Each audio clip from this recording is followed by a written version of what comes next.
Anong lalabag na sinasabi mo? Ang issue dyan sa West Philippine Sea, mismong yung UNCLOS, may arbitral ruling na yung UNCLOS. Ayaw i-recognize ninyo. Kasi yung linya ng propaganda ng China yung inyo pong pinangawakan at posisyon ni Digong na hindi nirespeto. Hindi nirespeto ang arbitral ruling. Gusto pang itapon na lang sa basurahan. Malinaw po yun sa amin. Pagkatapos mga kababayan kanina, nagkainitan si Pangilinan at saka si isa pang chinitor, Alan Peter Cayetano. Yan o.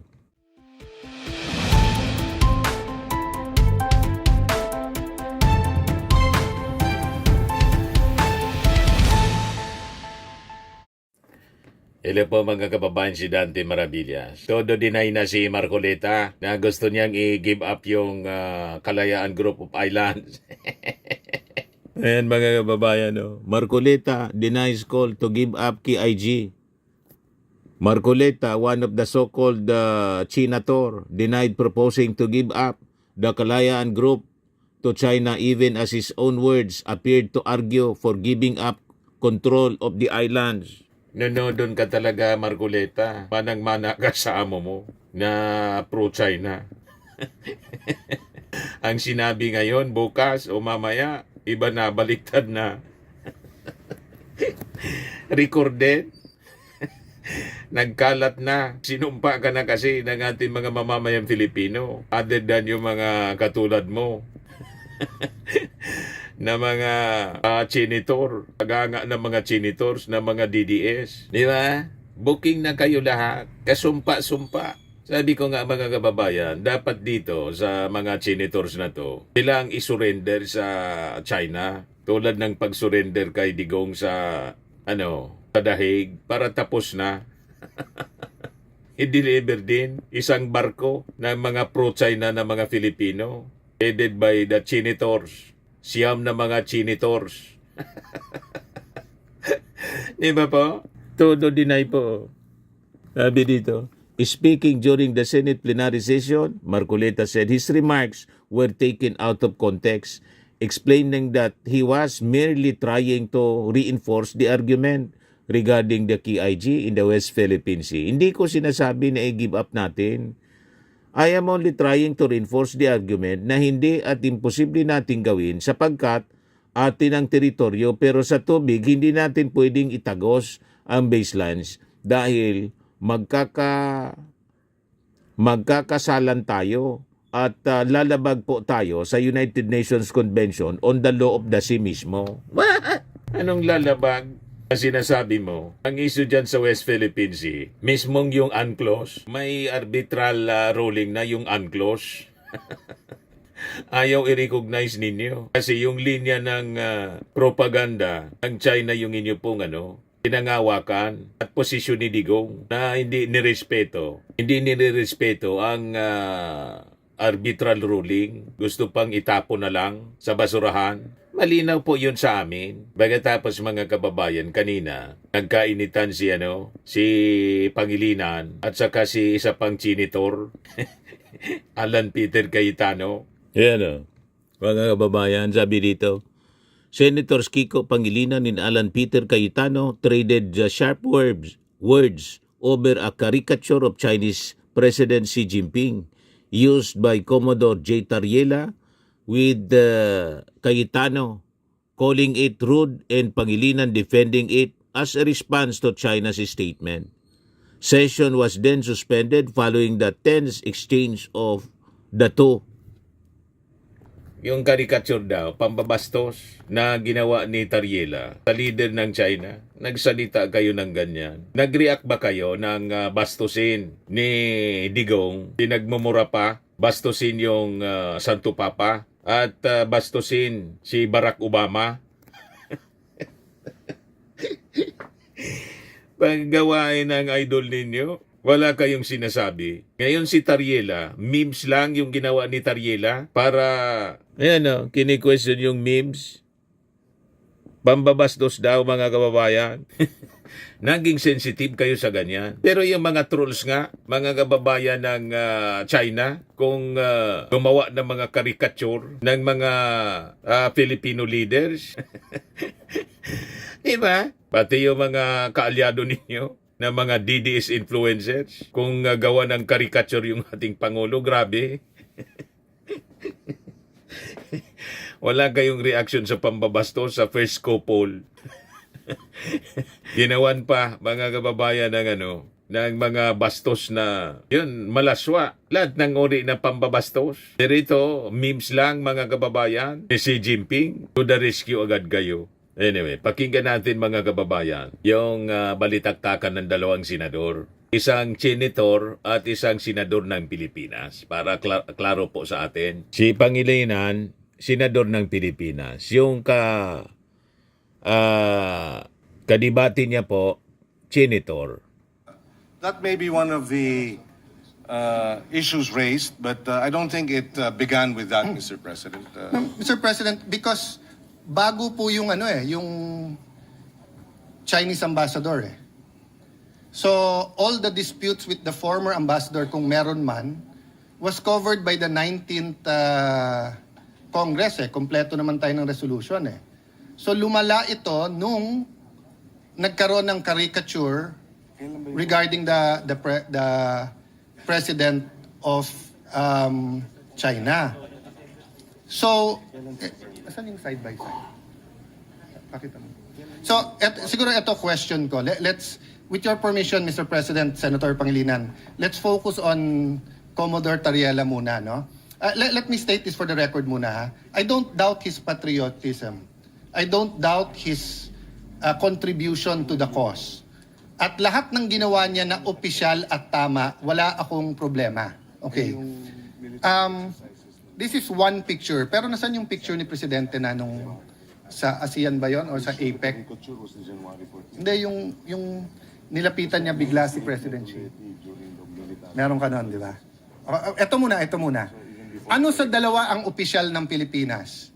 Yung mag-usap tayo, magdebate, ipaglaban natin atin, pero sa simbolo ng watawat at sa simbolo ng Pangulo ng bawat bansa, cordial tayo, or ang official ba natin ay umikot tayo at gumawa tayo ng mga caricature at siraan natin ang image ng presidente ng kabila? Which is our official policy? If I may just clarify, Mr. President, because the mention of the caricature. Mr. President, according to the information, the caricature came out January 14. But even before that, Mr. President, I publicly came up with a statement expressing concern about the military exercises, live military exercises undertaken by China in the Taiwan Straits. That was in December. And there, Mr. President, I was called out by the Chinese embassy spokesperson saying, reminding me that I should respect the one China policy. And so the issue of Tariela cannot be isolated, Mr. President. Okay. So, and therefore, if I answer this, it is simplifying, Mr. President, the whole resolution into Tariela's statements. No, it's not, Mr. President. Mr. President, I'll go to the one China policy later on and why you were called out. Because if you remember, the President himself was called out.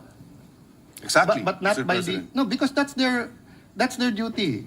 Well, and this is our duty to respond. Yes. Mr. President. Yes. Yes, it's your duty to respond, Mr. President. But To uphold the rights, to uphold our independence, to uphold our freedom of speech, Mr. President. yes, Mr. President, but one of the red lines of China in their diplomatic relations with any country, including the United States, is the one China policy.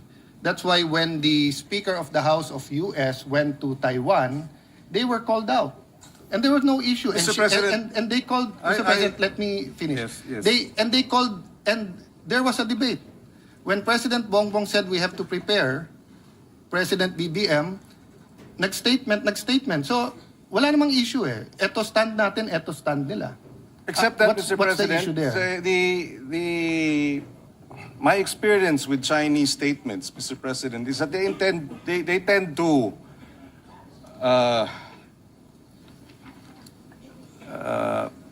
they tend to be inaccurate or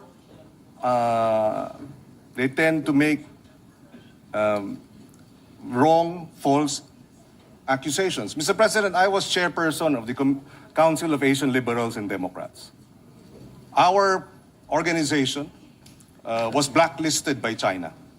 And the accusation was that the Council of Asian Liberals and Democrats, of which I was chairperson, was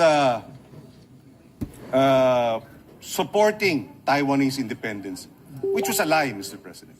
So I've had experience with Chinese public statements that are false because it serves their interests to promote their one China policy. We respect their one China policy. When I expressed concern about the live military exercise, I did not speak about Taiwan's independence, or I did not speak about, at least from my point of view, it had nothing to do with the one China policy. We were just expressing concern that the live military exercises are creating tension and escalating tension in our region. There was no mention of one China policy, and then they come in and then remind me. No, Mr. President, that is a standard reminder because they consider Taiwan and the waters in between to be part of China. So, put it another way, Mr. President. Sa kainitan ng secession movement ng Mindanao, kung may statement ang isang opisyal ng China dahil nagpadala tayo ng military sa Marawi, hindi ba ang diplomats natin sa Beijing sasabihin din sa kanila, huwag kayong makialam. Kasi one Philippines to eh. Ang Mindanao ay hindi independent. Mr. President, I beg to disagree with the comparison. I think, again, ano yan, Atis at Santol, Mr. President. Iba yung sitwasyon dun sa Mindanao, iba naman ang sitwasyon dito sa Taiwan Straits, Mr. President. Mr. President, that's a For example, we have about 200,000 overseas Filipinos in Taiwan. And so these live military exercises are a concern because an accident could lead towards, a shooting war, which we would, for the sake of our Filipinos overseas, we would like to ensure that nothing like that happens. No, I agree with you, Mr. President. And I agree with your statement, and I agree na sana hindi invade yung Taiwan.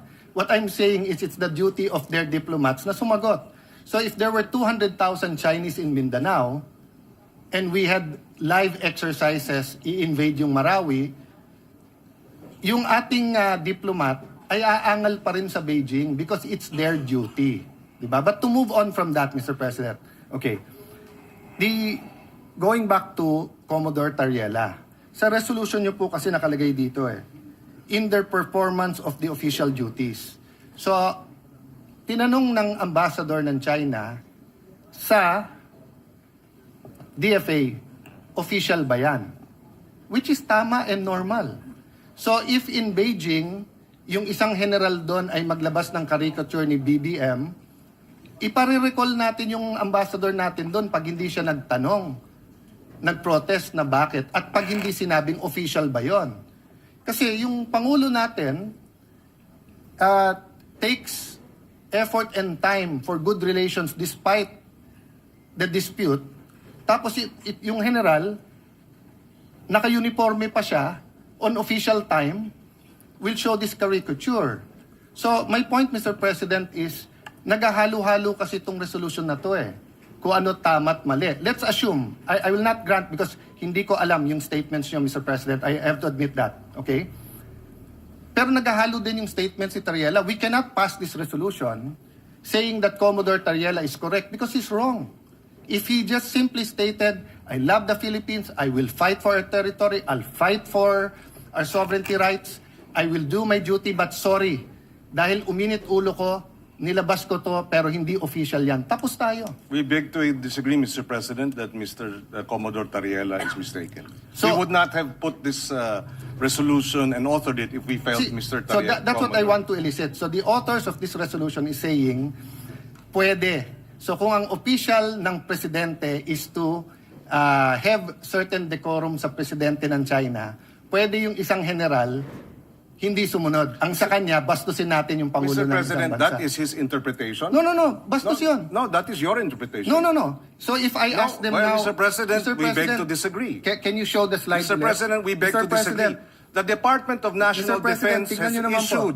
has issued a statement condemning China's remarks, Mr. No, President. we're not talking about... Mr. President, if you look at the DFA, it was also telling Tariela, but not directly. It says, It was saying, follow the decorum, Mr. President. Mr. President, kung ganyan ang stand natin, then my staff now can show a meme of you. Mr. President, Mr. President, dito ba sa... Let me ask that question. Mr. President, I am not from China. Why will they put a meme? Why will your staff put No, a it's meme not about towards China. It's about decorum. You're comparing apples Mr. and President, oranges, no, Mr. no, no, no. President.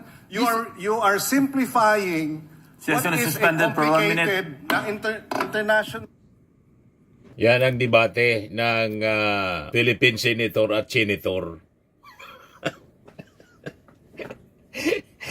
Di ba, mga kababayan? Kaya napapost si Attorney Jesus Falsi. Sabi ni Senator Alan Cayetano niya, wala daw dapat bastusan sa foreign affairs. APC wants the Senate to condemn J. Tariela for making caricatures of Xi Jinping. Ay wow, nasaan ka APC nung bastos si Duterte, tsaka bastos ka noon as DFA Secretary? Sabi ko po, maganda yung aking proposal para mawala na tayong problema dito. Itong mga chinitor, siyam sila, pati mga supporters, i-deliver na natin tulad ng pag-deliver kay Digong sa Dahig. Pero sila, i-deliver natin pa Beijing, isang barko. Para tapos na mag-full-time na silang propaganda laban sa atin. Diretso na silang tanggalan ng pagiging Filipino. Palit na sila ng citizenship. Mga Chinese na sila, pati pangalan. Di ba po? Ganun lang, para tapos na. Draw the line. You defend the interest of China, then doon ka. Tapos, sabi pa ni Atty. Palsis, live, Senator Marcoleta tries to lecture Justice Carpio and GOP Law Professor J. Batumbakal and says, sumasaw-saw sa issue sila when they corrected him for saying give up KIG. And he still insists he did not say that. Disgusting, gaslighting. Sanay po sa pabalibaliktad na kwento. Ano ba po? Arap-arapan na pagsinungaling. Sinabi ngayon, maya-maya iba na. Deny na. Parang si Sara Duterte. Pinantaan yung ating Pangulo. Si Lisa Marcos saka si Martin. Then after nabantaan, ma-interview ng media. Hindi man kumanan niya ginawa yan. Hindi man ako niya nagbanta.